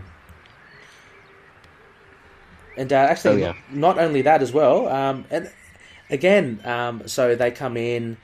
The crooks come in and they give chase, and Kingpin as well is not beneath him. He is hiding in the garbage, just doing whatever he can to survive. He's a survivor, so he does that. And then we get, again, a nice cyclical thing of him plunging his bloodied hands in the gutter with the puddles of water, and him uttering a little blood on his hands is a mark of success. So a nice bit of writing there. Very full circle, as you said. And then basically it ties up. There's a little bit with Matt Murdock, and again ties up, you say, full circle as well. You got him standing in a plush office, offered to him by Malpa for his help, and him actually regaining his what do you call it? His lawyer license. His law license. License. Yeah. So he's back. He's on the up again. It almost reminds me, Phil, of, have you ever watched that movie Ricochet? Is it Ricochet? With Denzel Washington and John Lithgow. It was in the 90s, I think. It was a really cool seesawing battle. Like, you'd see one moment, you'd see Denzel, who's the hero, on a peak, and John Lithgow, the criminal, down in the dumps, and then it swings, and Lithgow gets the upper hand. And anyway, it's the same thing with Matt Murdock and Kingpin. I see Matt Murdock, he's on a high here. Everything seems to be working for him. He's got his law license back.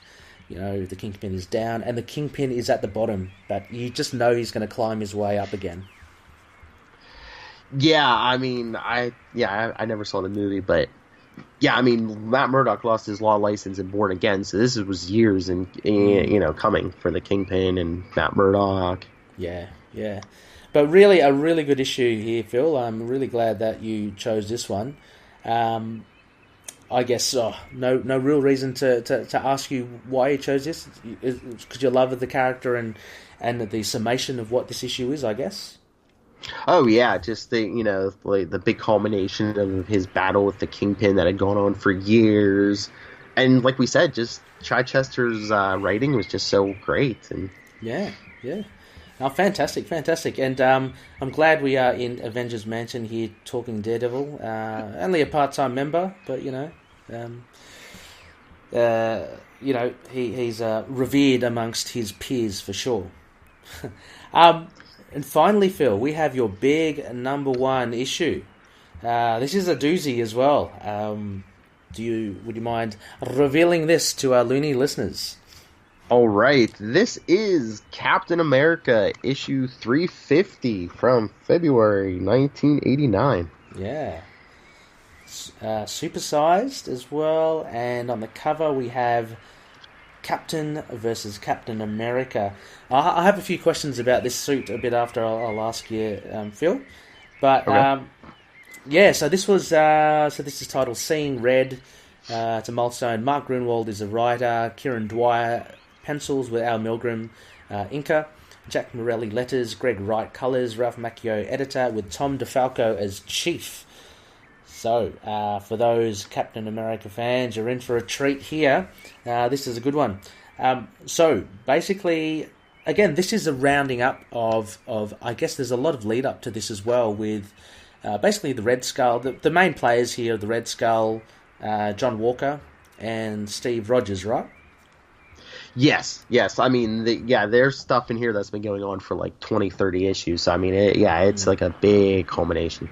Yeah, and this actually has a story at the back, which is which feeds into, actually, it's almost like a prelude, right, to this story?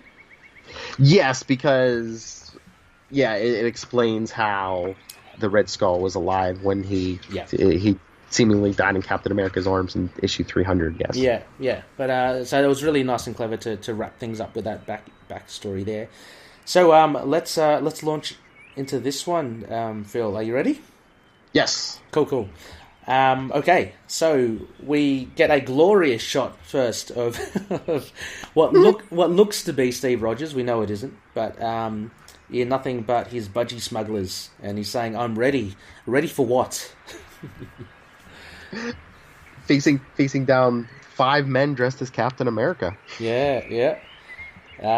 So with athletic prowess, he evades some shields being thrown at him. He flips around like a gymnast, and it says crack there. I'm assuming he cracks the guy's back. So he's a dead goner, and that's one down. Yeah. I was going to say, it looks like he lands on him with his full weight, so yeah, I would assume he's... Yeah. And then we basically just get this Steve Rogers basically disposing of these 5 pseudo Captain Americas with relative ease, it seems, and he does it with fatal force. Oh yeah, he even gives one the old breaking the back over the knee like Bane and Batman. Yeah, the whole painful stuff. Yeah, and he throws another guy towards the spiked wall, but the guy manages to avoid that. But yeah, he ends up. What happens to him? He ends up with a shield in the face, and I can only imagine, and laughter immediately after that. So covered in their blood. Covered in blood. Yeah, so not a very good guy, but he lights up a ciggy, as you do, and he walks out wanting more lackeys to train. I mean, this wasn't really a training session for him, was it? It was pretty easy, but no. But yeah, I like his little mention of Taskmaster as well. Great villain. But yeah, so what else happens beyond this, Phil? Well, after a cold shower, massage, and change of attire, see, that's how you know he's a psycho. He's cold shower. So he goes up into this like fancy office building. He's wearing a suit, still smoking the cigarette and this fancy little cigarette holder. He calls Rockwell, like the head of the Commission on Superhuman Affairs, who, it's interesting, we've seen Rockwell before, we've seen him talking to a mysterious figure, but they never really showed who he was talking to until now. Right. Yeah. And, at this point... at this point, Phil, did you know it was the Red Skull? Or... Oh, you probably would, yeah? Yeah, I kind of knew because... I kind of got into Captain America a little after this. I kind of bought this as a back issue like a year or so later. But okay. Yeah. Yeah.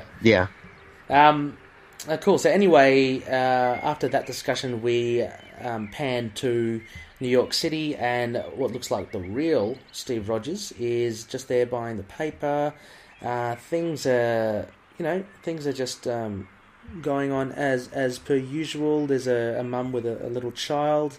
Setting up a scene here. There are some kids there just at a stand. What's happening here? He talks about Inferno, which is a really cool big event that happened. And Steve Rogers is kind of really cool. He's kind of going, why are the mutants always blamed for these things, you know?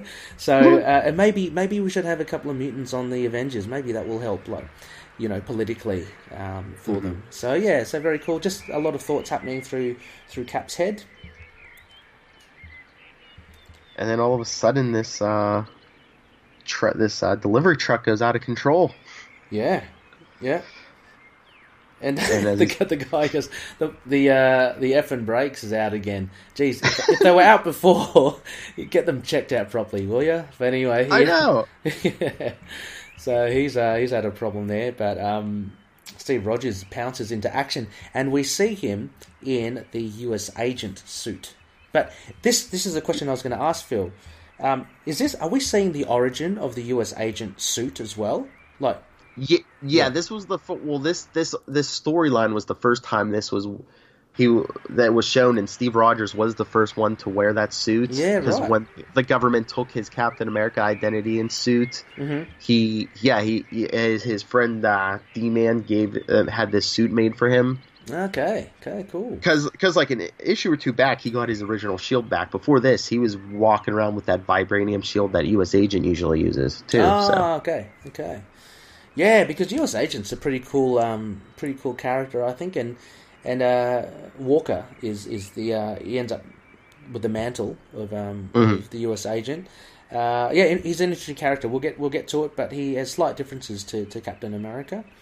So anyway, so Captain America manages to stop this potential accident happening. He pushes the kids out of the way of a swerving truck. He manages to... Geez, he does a lot. He manages to catch the baby and an apple pie as well, which is flung into the air when the mum and her stroller is kind of hit, I guess, by the truck.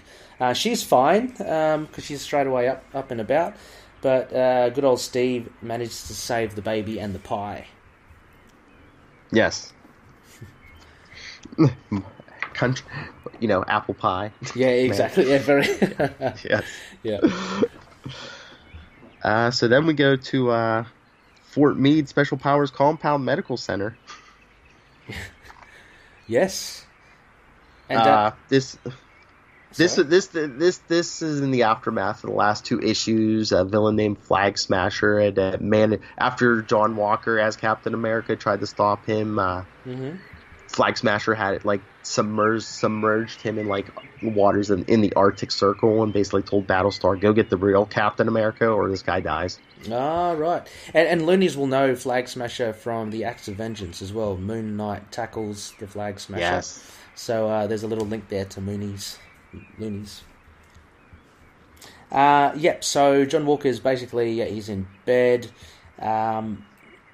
He's been told to basically rest up, but he pushes away his friends and family. So this gentleman here, Lamar, I'm not familiar with this. Is this Battlestar? Yeah, that's Battlestar. Okay. Yeah. What is he? What's his power? Or he basically went through the same strength augmentation process that John Walker did. So yeah, he's super strong, just like John Walker. Yeah, because you don't see him around anymore. Yeah, he worked for Silver Sable for a while after this, and he doesn't get much play anymore. Yeah. So anyway, John Walker says, go away, basically. Mm-hmm. Yeah. Well, he's all mad because Battlestar brought in the original Captain America, and issues back, this group called the Watchdogs had found out who John Walker was the new Captain America, so they kidnapped and eventually killed his parents, and after that he's been getting you think he kind of had a break. He's been getting more brutal and violent. Yeah, that's why this Rockwell's him and the Commission have been talking. Well, what are we going to do with Walker? We don't need this a homicidal Captain America running around, but do we want to bring the original back? I don't know. Yeah, he's definitely more rough around the edges than Steve Rogers. And later on in the West Coast Avengers, he's always depicted as a bit more, as a bit gruff and a bit blunt. Yes. But yeah, you get a sense of that here as well. And really well drawn here by the artist as well. Even with the Captain America suit on, he's got that kind of grizzle or that grumpiness on his face that you can actually tell, that's not Steve Rogers. That's someone else. Yeah, and he's more bulkier. He's bulkier than Steve Rogers too. Yeah. Yeah, that's what I was going to mention as well, because he's apparently, Captain America mentioned he's stronger than him. He's stronger than Captain America. So his serum must be a lot better than the Super Soldier serum. Yeah. Yeah, and it's not really serum. It's this strength augmentation process that a lot of guys went through in the 80s. Did you watch Jessica Jones season 2? Yeah, I did. That Dr. Malice, he's the one who did the strength augmentation process. Oh, wow. Oh, so that ties in. That's beautiful. Oh, man, that would what an Easter egg for people who knew about that. That would be cool. Oh, yeah. Yeah. Well, that makes sense. So what happens here then? Next we get there's a roundtable discussion basically of yeah, it's basically the Commission again talking about John Walker and people, all the people he's messed up, and it's are people gonna sue us, or what are we gonna do with this guy? Yeah. And then we see actually Steve Rogers break in to confront Rockwell himself in his US agent. Well, I'm going to call it the US agent suit anyway. Then something terrible happens that kind of reminded me of the Joker. He gets a call from someone, we know who, immediately after, when a puff of red dust comes out of the receiver, and poor Rockwell is red-skulled. Yep. Yeah. And there's maniacal laughing in the telephone as well. It's crazy. And Steve Rogers is like, wait a minute, it looks like the stock and trade of the Red Skull, but he died in my arms. Yeah. That could be, that would throw you off a bit. But the gentleman, certainly has a Red Skull. He's, so he looks and he sees some cues because he turns on the video conferencing. He sees that the chair. All of this adds up to what seems to be the Red Skull as well. At the same time, we get the rough and gruff John Walker in the Captain America outfit. In Washington. He's going to the Smith building because we failed to mention he got a phone call in the hospital that said, "I know where your shield is. Come to the Smith building tonight." Yes. Mm-hmm. And so he goes. He goes all the way up there, and he's met with what looks to be Steve Rogers, but we know it can't be. We now have a sneaking suspicion it's someone else. He's got his cigarettes, he's laughing, and these sliding doors that suddenly appear in the office, walk out some uniformed guards from Ultimatum or the Watchdogs, or there's the Scourge, the Underworld. There are a few characters here, and it looks like they're going to really test out John Walker. Again, the gentleman is, still going by the name of Steve Rogers, so Walker's a little bit confused. But anyway, so he wants to grab him, but he obviously gets ambushed by these armed agents who are in his way.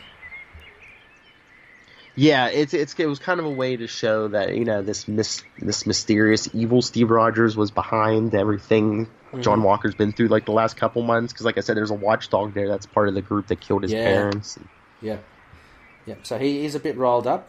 He is very, very adept with. I can see he gets shot once, but he's fine. John Walker, but he's very athletic, very agile, same as Steve Rogers. Makes short work of the Scourge and uses an office chair as a shield. He basically does really well. He throws the molten chair at the watchdog. That can't be good. And I love this. I love this panel. It's almost what is it? The Shining. He punches through. The dude topples a table. On top of him. The conference tables on top of him. Yeah, and he just punches through it. And it's hilarious because look, they topple the table onto him, and it's pretty much flat on the floor. So it's kind of like Looney Tunes. He's like really flat, but he punches it through it, and then he puts his head through it, saying "party time," and he's going to be dishing out some justice. Yes, and then meanwhile, we saw John Walker just like walk through the front door. Steve Rogers is like trying to sneak in through the parking garage. Yeah. He makes his way through. And also we all get this little, you notice that little arm patch of the security guards. It was shaped as a skull. We got Smith. Yep. Smith guard. That must be a bit of a clue. But anyway, so Steve Rogers comes up and he manages to find a huge flat screen TV with the Red Skull. It's got to be the Red Skull. And anyway, this is where we get the kind of the reveal, and Steve saying, "I thought you died in my arms," blah blah blah, and you say, "No, I am the Red Skull, and I'm also you." And he's not lying, is he? No, because he shows him his face and he says, "Who?" He's like, "Who is this guy who knows so much about me?" Yeah. But what we find in the backup story is basically, isn't that right? Zola, doesn't he clone Steve's body? He basically takes the skull's brain and puts it into cloning Steve Rogers. Yeah, with the super soldier serum and everything. Yeah, so he literally is Steve Rogers as well as a Red Skull. So he's not a liar. Mm-hmm. He's very good. And then there's a bit of a recap of basically what are we looking at here? Captain America. Basically, right before Steve Rogers lost the job, he fought a guy named the Super Patriot who was John Walker. Yeah, okay. And he's like, And he's like, and so that this is the guy I got to take over your job, and he's all brutal. You know, he killed Professor Power, and he's killed a bunch of watchdogs in your name, wearing your suit. Ah, yes. Yeah. So he reveals all that to Steve, and he walks into the room where John Walker is, dressed up as Captain America, but he immediately recognizes him, or he suspects it's a Super Patriot, and Walker isn't happy to see him. At the same time, in the commission building, Rockwell's body is taken away with the gruesome look on his head, and basically, because I think Rockwell was the only one like working for the Red Skull, so the rest of them are like, I guess Rockwell was like on the take, so this maybe changes things with the whole Steve Rogers thing. Yeah, okay, yeah. So that's what the two are discussing. And then we get back into the action here with Walker just really going at Steve. Where is it? What does he say? Because it's around here that he says that he's a lot. Yeah, you go 10 times stronger than me. One solid blow, and it would all be over. So he's been really careful against Walker, doing a lot of evasive tactics, and using the shield, of course. And he does really well against him. I mean, Walker rips up. What is that? He rips up the floor? And he. I think so. Yeah. Yeah, he hasn't lost any of his strength. But Steve manages. Oh, actually, they do a rough and tumble still. It all culminates to. I didn't want to jump too far ahead, but. Basically, oh god, this still goes. I was going to get to the point where John Walker tackles him through the wall. Yeah. Tackles him through the wall. Steve manages to kind of slip around that and elbows him basically in the face. As Walker's like recuperating, he looks up and there are screens everywhere of Walker's work as Captain America, which doesn't cast a good light on Captain America. On the emblem, the symbol of Captain America. So he's stained the image. So anyway, he's still wondering, why the Red Skull basically is showing all that. And Walker comes at him again, tries to kick him. And there's just a few more blows being dealt here. Well, then Walker's like, he's like, "Oh, you're a big man with that shield. I can take you without it." And Steve's like, "I shouldn't do this, but you know what? He fought me to a standstill months ago when this whole thing started." He's like, "Here's where I prove I'm like back," and Yeah. I mean, he's full strength. Yeah, he's taken on a guy 10 times stronger than him. He does pretty well. He gets in some good body shots there, and he gets Walker onto the ground.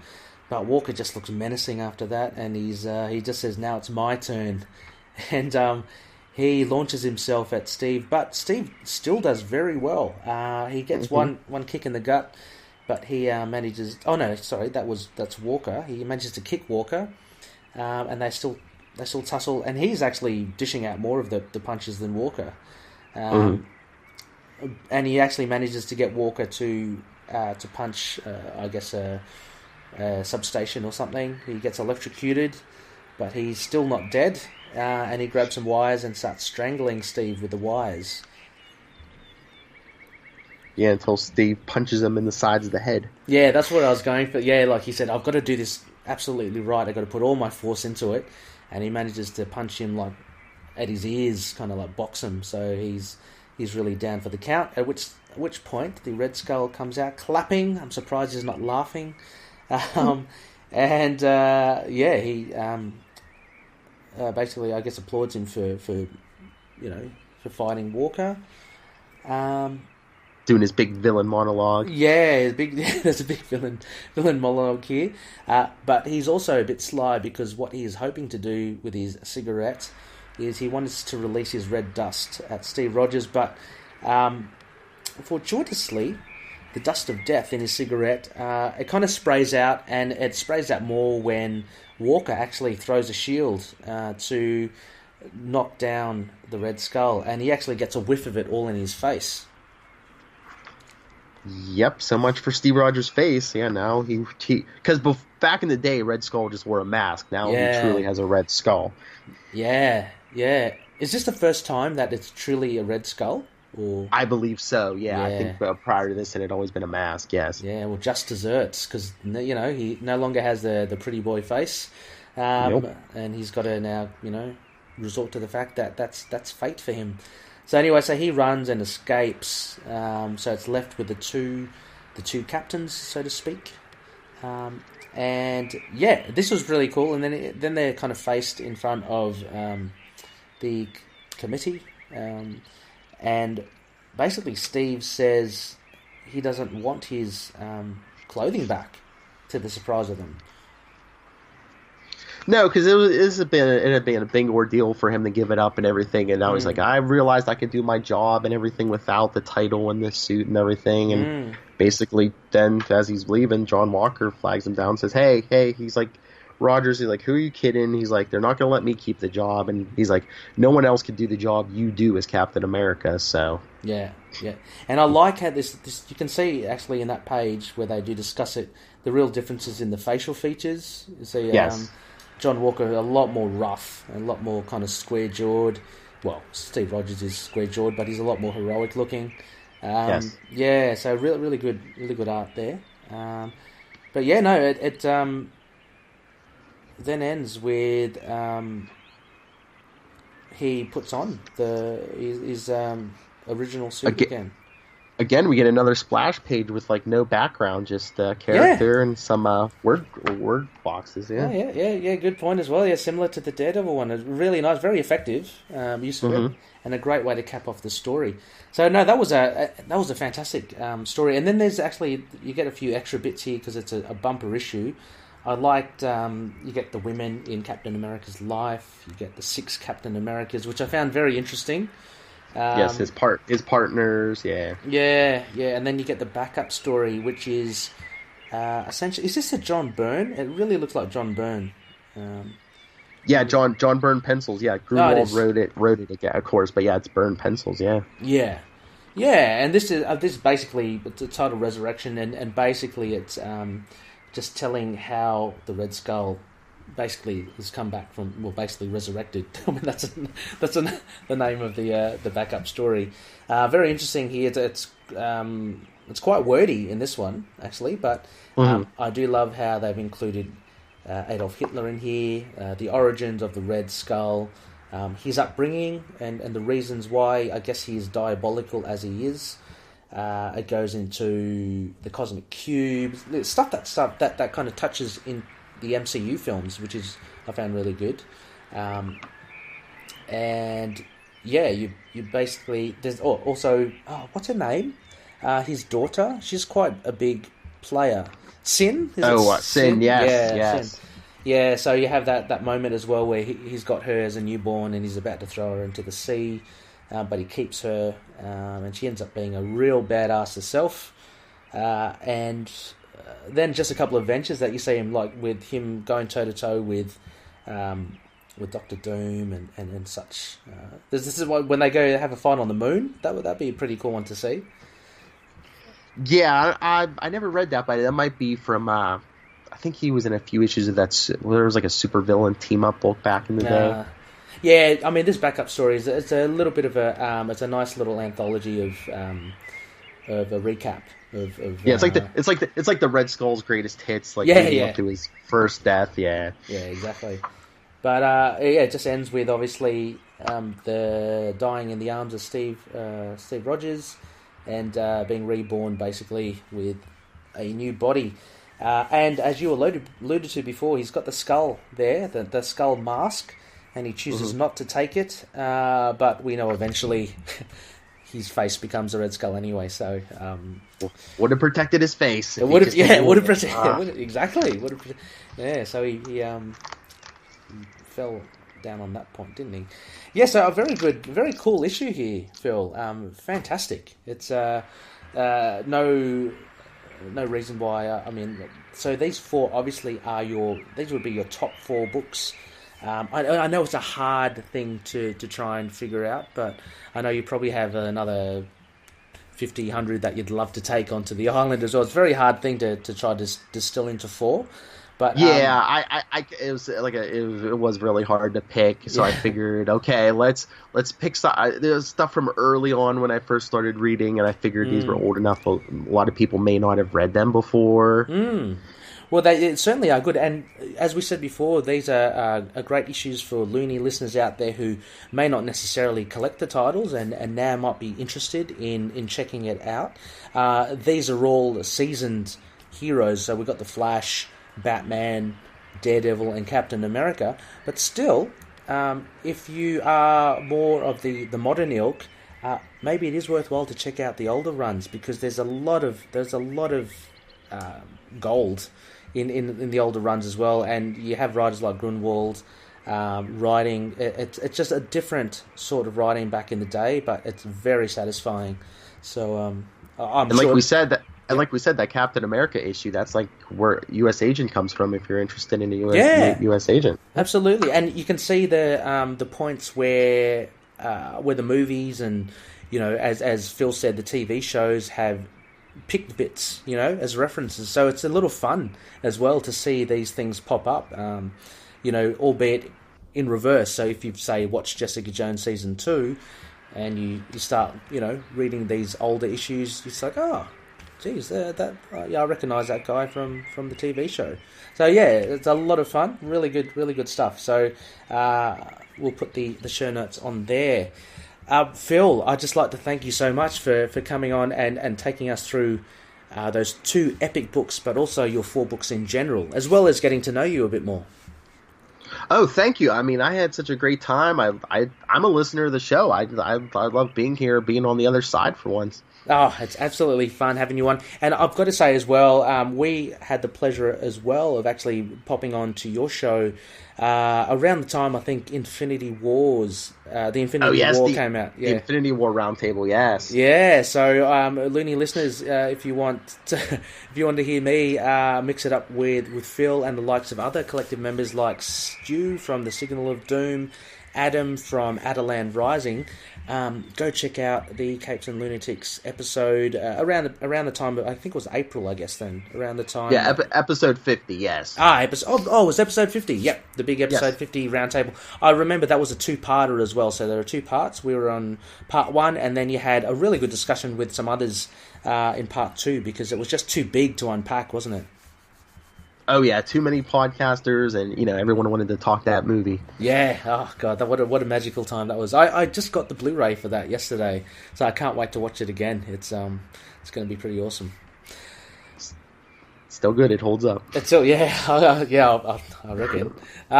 So Phil, a big thank you once again. Just a final shout out. Where can Loonies find you on podcasting? You can always find all our stuff on the Capes and Lunatics and Capes and Lunatics Sidekicks podcast. I mean, we're on Facebook, Twitter, Instagram.